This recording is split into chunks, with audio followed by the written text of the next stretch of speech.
Imaginem por um momento que vocês recebam uma ligação às 3 da manhã. Do outro lado da linha, uma voz grave e séria diz: você tem 24 horas para colocar a sua casa em ordem. Não é golpe, não é brincadeira, é real. Como vocês reagiriam?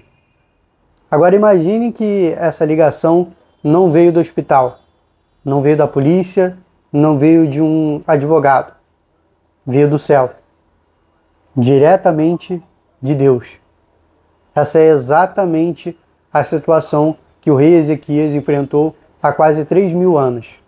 E a resposta dele pode mudar completamente a forma como encaramos nossas próprias crises. E mais importante ainda, pode nos mostrar quem realmente coloca nossa casa em ordem definitiva. Para entendermos o drama, precisamos ver o cenário. Ezequias não vivia numa época tranquila. Era 701 a.C.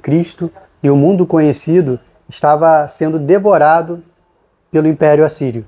Imagine a Alemanha nazista dos anos 1940, mas 3.000 anos atrás, uma máquina militar implacável que conquistava nações como quem coleciona selos. A Síria havia destruído o reino de Israel, 10 tribos sumidas do mapa. Agora cercavam Jerusalém como lobos famintos ao redor de um cordeiro ferido. Ezequias governava o que restava do povo de Deus, Judá, a última resistência contra o império da morte.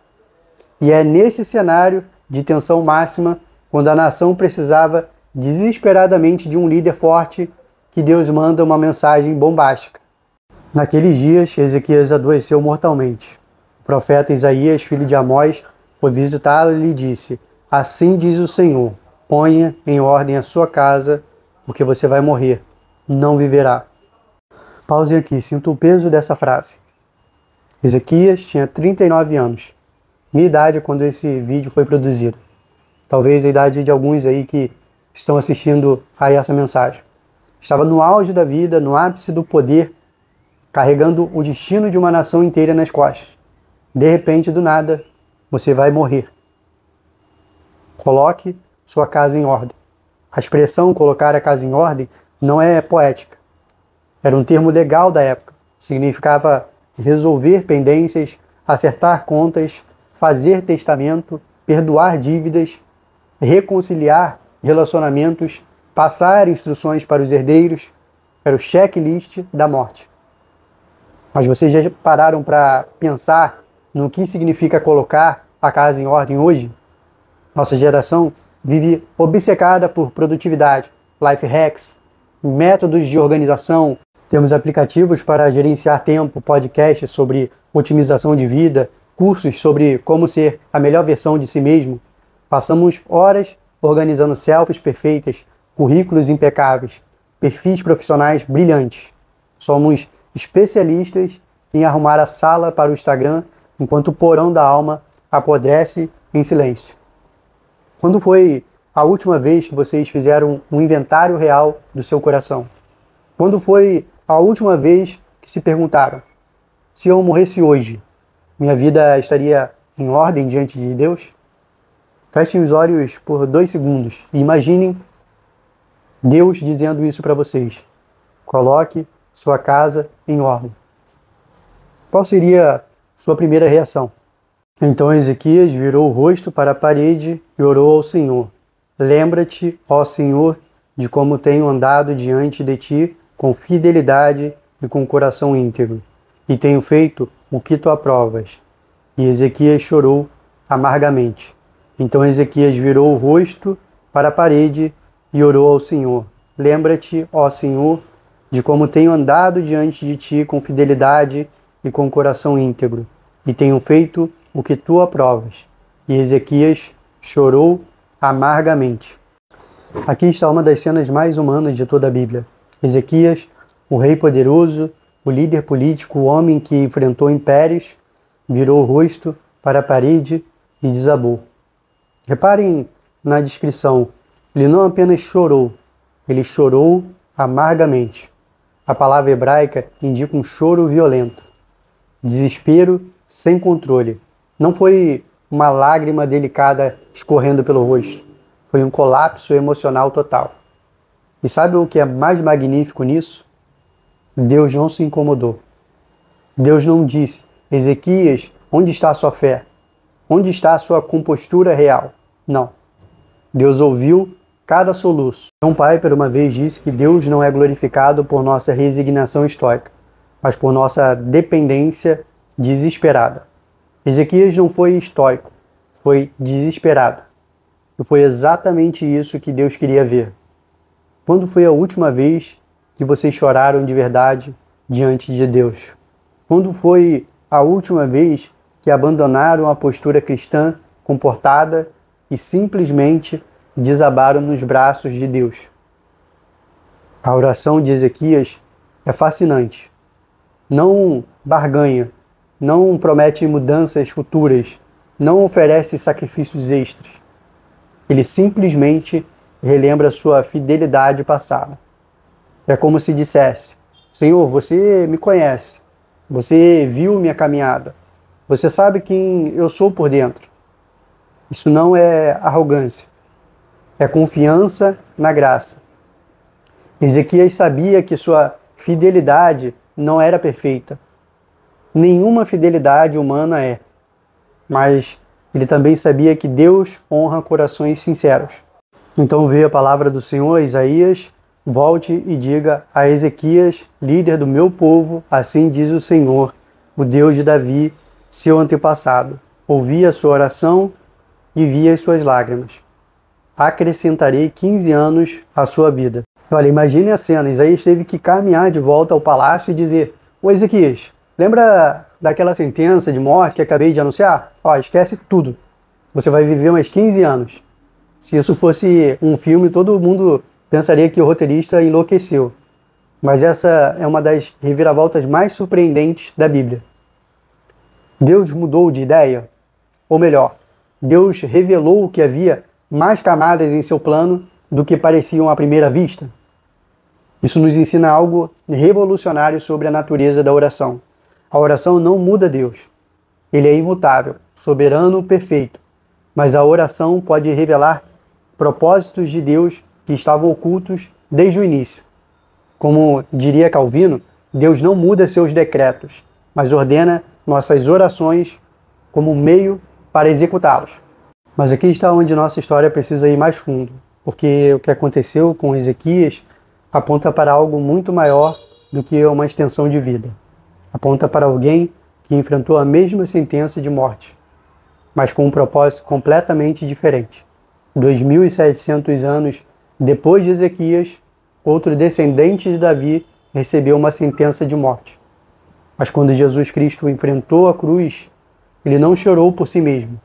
Ele não virou o rosto para a parede suplicando por mais tempo. Ele virou o rosto para o céu e disse: Pai, nas tuas mãos entrego o meu espírito. Ezequias chorou porque não queria morrer. Jesus morreu para que nós não precisássemos chorar na hora da morte. Ezequias apelou para a sua fidelidade imperfeita, mas Jesus ofereceu sua fidelidade perfeita como substituto da nossa infidelidade total. Ezequias ganhou 15 anos extras, mas no final teve que morrer mesmo assim. Jesus morreu uma vez por todos, mas ressuscitou para nos dar vida eterna. A verdade é essa: nenhum de nós consegue colocar a casa completamente em ordem. Não importa quantos cursos de autoajuda façamos, quantos métodos de produtividade experimentemos, quantas vezes reorganizemos nossas prioridades. Sempre haverá gavetas bagunçadas, armários cheios de pecados escondidos, quartos que não queremos que ninguém veja. Mas Cristo colocou sua casa em ordem perfeita. Ele viveu a vida que deveríamos ter vivido e morreu a morte que merecíamos morrer. E agora, quando Deus olha para a nossa casa bagunçada, Ele vê a casa de Jesus limpa, organizada, perfeita. Quais aplicações essa mensagem nos traz? Primeiro, toda crise é um convite para colocar a casa em ordem. Não precisamos esperar uma sentença de morte literal. Toda crise, perda de emprego, fim de relacionamento, doença, depressão, pandemia, é uma oportunidade de fazer o inventário da vida. Nossa cultura vive na ilusão de que podemos controlar tudo. Planejamos 5 anos à frente. Fazemos seguros para cada situação. Criamos plano B, C e D. Temos aplicativos para tudo. Backup para backup, estratégias para cada cenário. Mas de vez em quando Deus permite que algo escape do nosso controle para nos lembrar de quem realmente está no comando. A pergunta não é por que isso está acontecendo comigo. A pergunta é o que Deus quer que eu aprenda. Que áreas da minha vida precisam de ajuste? Onde estou confiando em mim mesmo em vez de confiar nele? Segundo, Deus não se incomoda com o nosso desespero. Ezequias chorou amargamente. Não foi uma lágrima delicada. Foi um choro de desespero total. E Deus ouviu cada soluço. Muitas vezes achamos que precisamos ser estoicos na fé, que demonstrar vulnerabilidade é falta de confiança em Deus. Mentira completa. Deus quer nosso coração real, não nossa performance religiosa. Vocês podem chorar diante de Deus, podem gritar, questionar, se desesperar. Davi fez isso nos Salmos. Jó fez isso. Jeremias fez isso. Jesus fez isso no Getsêmani. Vulnerabilidade não é fraqueza espiritual. É honestidade espiritual. Terceiro, o passado importa, mas não nos salva. Ezequias apelou para a sua fidelidade passada. E Deus levou isso em conta.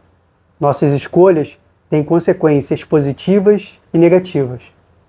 Caráter importa.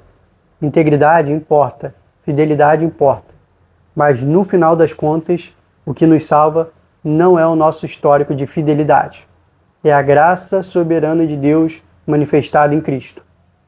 Como disse Spurgeon, não é a força da nossa fé que nos salva, mas o objeto da nossa fé.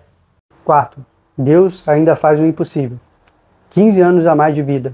Era literalmente impossível do ponto de vista médico da época. Mas Deus não está limitado pelas nossas limitações, pelos nossos diagnósticos, pelas nossas estatísticas. Isso não significa que devemos sempre esperar milagres físicos. Significa que servimos a um Deus para quem nada é impossível. E que às vezes Ele intervém de formas que desafiam toda a lógica humana. E mesmo quando Ele não intervém da forma que esperamos, Ele está trabalhando um milagre maior, transformando nosso coração para a eternidade. No fim das contas, colocar a casa em ordem não é apenas sobre preparar-se para morrer. É sobre aprender a viver com as prioridades certas, fundamentadas na eternidade. Ezequias ganhou 15 anos extras. Vocês sabem o que ele fez com esse tempo bônus? Cometeu algum dos maiores erros da sua vida. Mostrou todos os tesouros do reino para os embaixadores da Babilônia. Um erro estratégico que custaria caro ao seu povo décadas depois. Gerou Manassés, que se tornaria o pior rei da história de Judá. A lição brutal? Tempo extra não garante sabedoria extra. O que importa não é quanto tempo temos, mas como usamos o tempo que temos. A verdadeira casa em ordem não é aquela livre de problemas.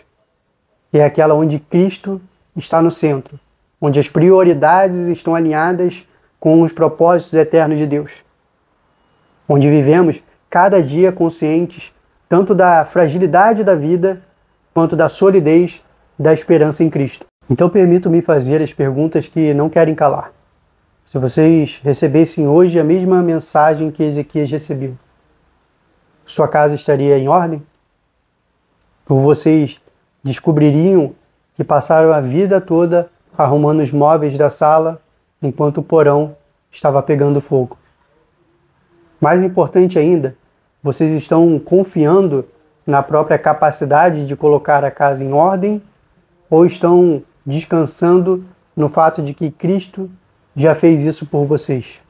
A boa notícia, na verdade, a melhor notícia do universo é que ainda é tempo. Ainda podemos virar o rosto para a parede, chorar se for preciso e nos lançar na graça de Jesus.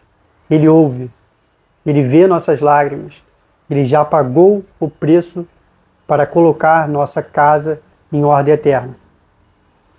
A casa pode estar bagunçada, mas o verdadeiro dono da casa é especialista em reformas impossíveis.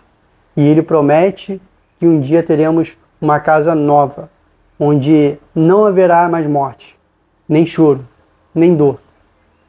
Onde não precisaremos mais nos preocupar em colocar nada em ordem, porque tudo já estará perfeito para sempre. Enquanto isso, vivemos na tensão.